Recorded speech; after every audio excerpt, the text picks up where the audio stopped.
Late game Terraria typically has quite a meta selection of weapons people use. Generally, ranger players will gravitate towards weapons which can be obtained from the post-spawn Terra dungeon, like the sniper rifle and the tactical shotgun. Today, we're going to be looking at a less popular ranged weapon which in my opinion might just be the best pre-cultist ranged weapon in the game, the Xenopopper. The Xenopopper is a hard mode post-golem gun which has a 1 in 9 chance of being dropped from a Martian saucer, which can be found during the Martian Madness event. In order to trigger a Martian Madness event, you need to be detected by a Martian probe. Martian probes are surprisingly easy to encounter if you use the right strategy. Head to the left or right outer third of your map and fly up to the space biome. Place a small platform along with a water candle. This is crucial as it will triple the spawn rate of the probe in particular. In no time, you should have one pop up. Just make sure you do not kill it on impulse. Now that you've got the event up and running, I must tell you that this is one of the most brutally difficult events in the whole game. I'd highly advise staying indoors to deal with the ground enemies so you keep yourself covered.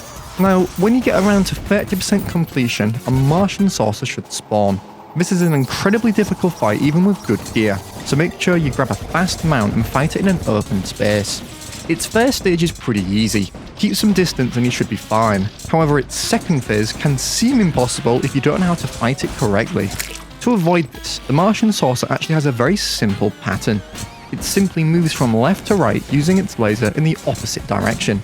To counter this, you need to move ahead of it, making sure you time your movement well. Once you crack this, they're actually dead easy to take out.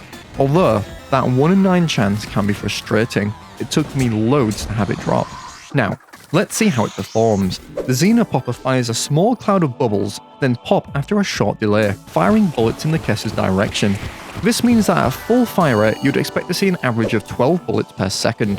This result deals a quite nice DPS, but as this type of fire is similar to a shotgun, you're best to use this on single targets, rather than crowd control, as its DPS does not increase. However, pairing this weapon with high velocity bullets is a fantastic synergy, allowing you to pierce enemies and reach them far quicker. Also, like any bullet weapon in Terraria, chlorophyte bullets is another great option, increasing both damage and having the ability to home. Against high HP targets, the Xenopopper performs greatly, taking out a mimic in about 4 shots. Even the tanks, which are bi-mimics, fall to their knees with this weapon, assuming that you can hit every shot.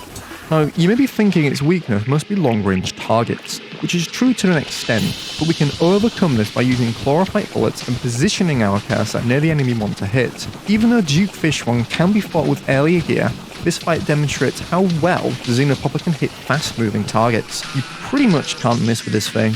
In summary, the Xenopopper is a fantastic pre-cultist weapon which will help you through the early stages of the pillars. Of course though, as soon as you get one vortex pillar down, you'll be replacing it. I think this is why this weapon is so overlooked. It can be right pain to obtain and is only relevant for a very short period of time. It's you to decide if it's worth the investment. Thanks for watching. For more Terraria content like this, drop a like and subscribe. And I'd like to thank you all for the amazing support recently. Hitting 10k subs so quickly is mind-blowing. Stay tuned for some longer format content pretty soon. As always, I'll see you in the next one.